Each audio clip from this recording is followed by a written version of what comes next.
Se tomar a pílula azul, fim da história. Vai acordar em sua cama e acreditar no que você quiser. Se tomar a pílula vermelha, fica no País das Maravilhas. E eu vou mostrar até onde vai a toca do coelho. E agora eu pergunto a você, meu caro irmão, é a hora de você decidir. Você agora é o Neo. Você tá pronto para conhecer a verdade, nada mais do que a verdade? Ou você prefere continuar sendo enganado pelo sistema? Bom, se você prefere continuar sendo enganado, então me desculpe ter tomado o seu tempo e pode fechar o vídeo agora. Mas você, que tem coragem e quer verdadeiramente despertar, esse é o vídeo feito para você, especialmente. Família, vários momentos a gente aqui, quando vê os planos da elite maldita para nós, a gente pensa, poxa, será que ninguém se levanta contra esses caras? Porque ninguém faz nada. Nunca houve alguém que de fato tenha lutado contra eles. E infelizmente foi, família. Quando a gente acusa muitas coisas que os Estados Unidos fazem aqui, eu sempre tenho cuidado, vocês podem ver os nossos vídeos aí, que eu tenho cuidado de dizer não a nação os Estados Unidos, mas o controle que ali está, o controle que está ali instalado. Para você ter ideia, a primeira grande nação controlada pelos senhores do mundo foi os Estados Unidos. E esse documentário que eu dublei aqui, especialmente para você entender esse fato, como o sistema financeiro capturou a nação Estados Unidos e dominou, destruiu qualquer um que se opôs a esse sistema, inclusive os presidentes. Você vai ver tudo isso aqui. Então, meu irmão, esse é um vídeo que provavelmente ele vai ser deletado. É um vídeo que vai passar pouco tempo no canal, eu tenho certeza, porque é isso que acontece com esses vídeos polêmicos. Por isso eu tenho evitado fazer.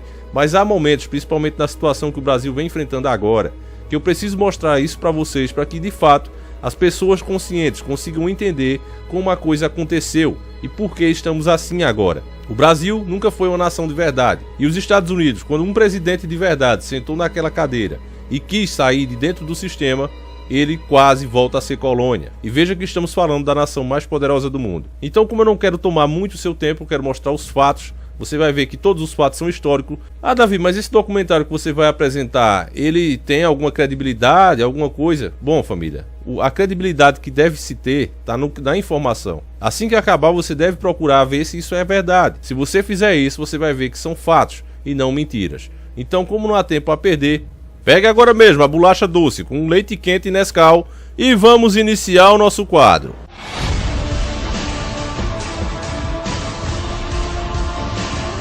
Senhores do mundo. Quero compartilhar com vocês uma história. E é na verdade um artigo que escrevi no final de semana, chamado Todas as g****s são dos banqueiros. Eu me aprofundei, fiz diversas investigações que estão na página do site. Entendo que já se tornou viral e foi republicado em toda a web, mas eu queria basicamente dizer aqui no programa de rádio. É uma história muito longa e provavelmente vai levar o resto da hora para entendê-lo, mas é algo que você precisa entender, que todas essas e as que nos são contados, ou loucos solitários, da elite, ou armas de destruição em massa, ou atacar a democracia, todas são rastreadas até os banqueiros centrais privados, como um evento iniciante. E quanto mais você estuda, isto mais você vai perceber. Todas as são criadas por banqueiros, para os banqueiros centrais privados. Eu sei que muita gente tem dificuldade em compreender isso. Quantas dessas que lutamos como nação foram lutadas para nenhum outro propósito que o de forçar os bancos centrais privados em nações que não os queriam. Assim vamos dar alguns exemplos para você entender por que razão, neste preciso momento da história,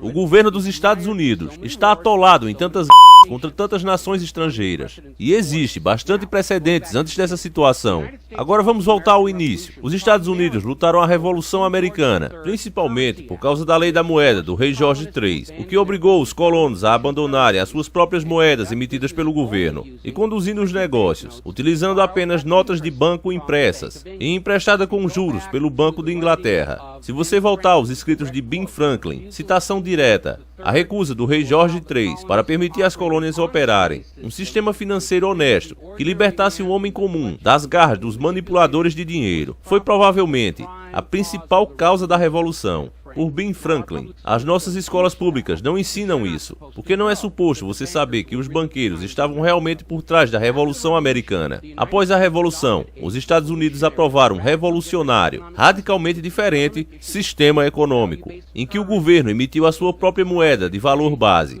Assim, os bancos privados não poderiam torcar de leve a riqueza das pessoas, através de notas de banco emprestadas com juros. Portanto, a Revolução Americana foi lutada principalmente para libertar o povo americano da lei da moeda do rei George III, que lhes ordenou para conduzir todos os negócios utilizando notas impressas, emprestadas com juros do Banco da Inglaterra. Assim, para o Banco da Inglaterra foi apenas um arrecadar de riqueza do trabalho do povo americano, em troca do papel pintado. E isso alimentou a raiva que levou à Revolução Americana. As suas escolas públicas não despendem muito tempo com isso, mas era sobre isso que realmente se tratava. Por isso a Revolução acabou e os Estados Unidos nasceram. Os seus esquemas para adquirir a riqueza de outros povos. Mas os banqueiros privados nada são, se não se dedicarem aos seus esquemas para adquirir a riqueza de outros povos. E eles sabiam muito bem como era fácil corromper os líderes das nações. Apenas um ano depois de Meyer Shell Rothschild pronunciar sua infame "Deixe-me emitir e controlar o dinheiro de uma nação, e não me importa quem faz as leis", os banqueiros privados sucederam-se na criação de novo banco central privado chamado First Bank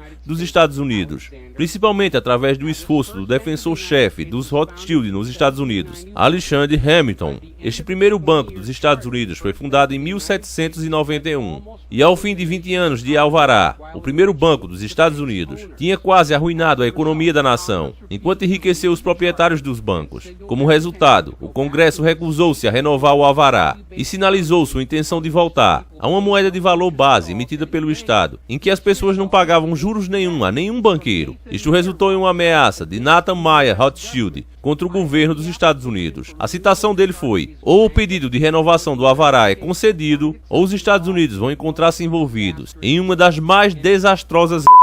Fim da citação. O Congresso ainda se recusou a renovar o alvará para o primeiro banco dos Estados Unidos, ao que Meyer Rothschild blasfemava. Citação do infame: ensine a esses insolentes americanos uma lição, leve-os de volta ao status colonial. Fim da citação. Financiado pelo Banco da Inglaterra, controlada por Rothschild, a Grã-Bretanha então lançou em 1812 para recolonizar os Estados Unidos e forçá-los de volta para a escravidão de banco de notas, o Banco da Inglaterra, ou para mergulhar os Estados Unidos em tanta dívida que eles seriam forçados a aceitar um novo banco privado central. E o plano funcionou, mesmo apesar dos Estados Unidos terem vencido em 1812, o Congresso foi forçado a conceder um novo alvará para outro banco privado emissor da moeda pública, com empréstimos a juros, o segundo banco dos Estados Unidos. Mais uma vez, os banqueiros privados estavam no controle do abastecimento monetário da nação, e sem se importar ou querer saber de quem faz as leis, ou de quantos soldados britânicos ou americanos tiveram por isso. Então, mais uma vez, o país foi mergulhado em dívidas, desemprego, pobreza, pela predação do Banco Central Privado. Em 1832,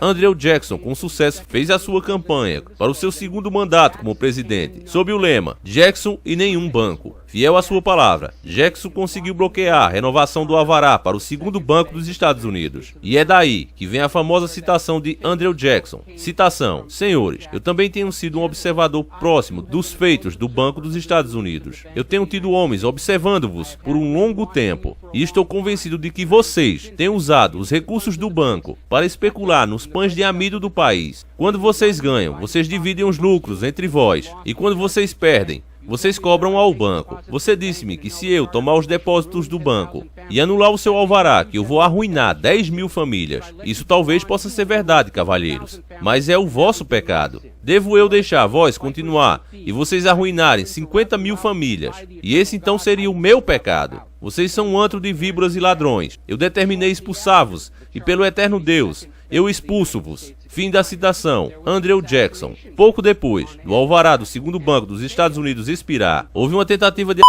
contra Andrew Jackson e falhou, quando ambas as pistolas usadas por assassino Richard Lawrence falharam os disparos. Mais tarde, Lawrence explicou o motivo para o assassinato ao dizer que, com o presidente Jackson, o dinheiro seria mais abundante. Portanto, era um motivado pelos lucros dos banqueiros. O nosso sistema de ensino público é tão subserviente aos desejos dos banqueiros de manterem certas histórias distantes de si, tal como a mídia corporativa e subserviente aos desejos das Monsanto de manter os perigos dos OGMs longe de si e o culto do aquecimento global que desejam esconder de si. O fato é que o mundo tem, na realidade, arrefecido nos últimos 16 anos. Por isso, provavelmente deve ser sem surpresa que a dimensão financeira da guerra civil não seja bem conhecida do americano médio. Tem sido retratadas nos nossos livros de história e média popular como uma disputa interna por causa da escravidão, mas na verdade era uma implicações globais. Quando os confederados se separaram dos Estados Unidos,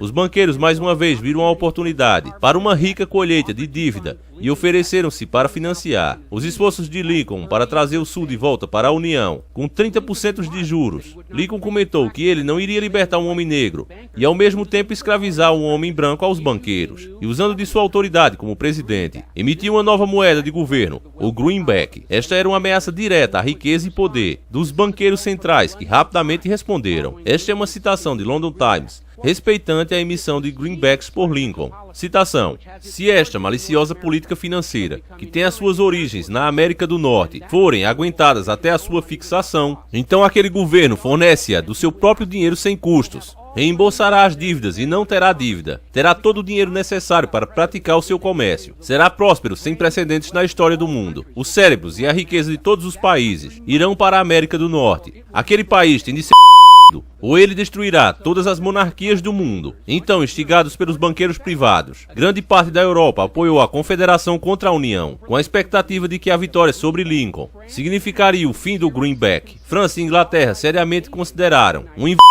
aos Estados Unidos em apoio à Confederação, mas foram mantidos à distância pela Rússia. Um pouco de história que a maioria dos americanos não entendem. A Rússia vem em auxílio da União de Lincoln durante esta crise. Na época, a Rússia tinha acabado de terminar o seu sistema de servidão e tinha um banco central de Estado, semelhante ao sistema que os Estados Unidos tinham fundado. Livre de intervenção europeia, a União ganhou a e Lincoln anunciou sua intenção de continuar a emitir os greenbacks. Depois de Lincoln, os greenbacks foram retirados de circulação e o povo americano foi obrigado a voltar para uma economia baseada em notas de banco, emprestados a juros pelos banqueiros privados. Então, finalmente, em 1913, os banqueiros centrais privados da Europa, em particular os Rothschilds da Grã-Bretanha, os Warburg da Alemanha, reuniram-se com seus colaboradores financeiros americanos na ilha de Jekyll, na Geórgia, para formar um novo cartel bancário com o propósito expresso de formar o terceiro banco dos Estados Unidos, com o objetivo de colocar o controle total do fornecimento de moeda dos Estados Unidos, mais uma vez, sob o controle de banqueiros privados. Devido à hostilidade sobre os bancos anteriores dos Estados Unidos, o nome deste terceiro banco foi alterado para Reserva Federal, a fim de conceder ao novo banco uma imagem quase governamental, mas de fato é um banco privado e não é mais federal do que a Federal Express. Na verdade, no ano passado, a Reserva Federal, com sucesso, rejeitou a liberdade de informação judicial pela Bloomberg News, com o fundamento de que, como corporação bancária privada,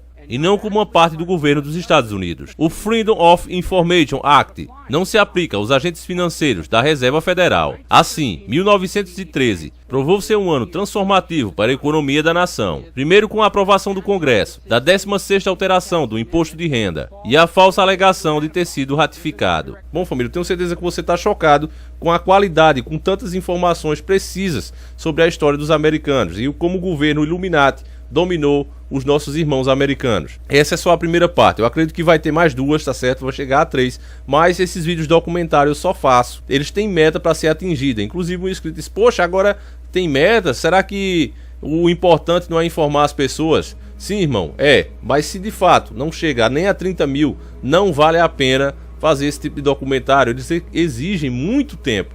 O tempo para produzir um vídeo desse você faz 2 ou 3 dos outros. E também é rico em informação. Então, já que a maioria não está interessada, faz os vídeos mais simples mesmo. Então eu espero que você tenha consciência do que de fato a gente está tentando mostrar aqui para vocês e valorize o trabalho, compartilhando, mostrando para mais um amigo, pondo nas suas redes sociais. Essa é a única maneira de você de fato apoiar o trabalho e fazer com que ele continue, porque esse tipo de vídeo é justamente aquele que o YouTube não recomenda, é aquele que prejudica o canal. Então é muito provável que mais dias ou menos dias eu venha a deletar esse vídeo. Então é importante que você mostre ao maior número de pessoas possíveis, tá certo, irmão? Faça isso, porque é a única maneira. Se você me perguntar agora, qual é a maneira, Davi, que a gente pode contra-atacar isso? Você viu que é muito difícil. Mas se existe uma maneira, por menor que seja, é de fato a conscientização coletiva. Se as pessoas souberem de fato o que elas realmente estão enfrentando, quem é o inimigo delas, elas vão parar de estarem brigando umas com as outras, vão começar a se unir de fato e se virar contra esse maldito sistema. É isso que a gente tenta conscientizar a todos, e eu tenho cada dia mais certeza, quando a gente começa a pesquisar, a gente vê como esses caras vêm realmente boicotando todo esse tipo de informação. Por que é que a plataforma tira esse tipo de vídeo? Por que é que a mídia, a grande mídia, não fala sobre isso? Por que os professores de histórias dentro das escolas não falam sobre isso? Porque o sistema não quer que fale. Então, se eles têm medo da informação, é porque de fato essa informação pode mudar esse maldito sistema, como eu penso, como vocês pensam, com a união de todos nós. Unidos sim, podemos derrubar qualquer sistema. Então, irmãos, é essa a dica. Fiquem todos com Deus, que o nosso Yahushua acompanhe e proteja vocês durante toda a semana. E a gente volta amanhã, se assim o Criador permitir, com mais um vídeo especial para você. Se bater os 30 mil, já vai ter amanhã. Acho difícil. A gente já chega com a segunda parte. Se não bater, infelizmente vai ficar por aqui mesmo. Então é isso. Depende de vocês agora. Eu fiz minha parte, agora é a sua vez. Tá certo? Fui!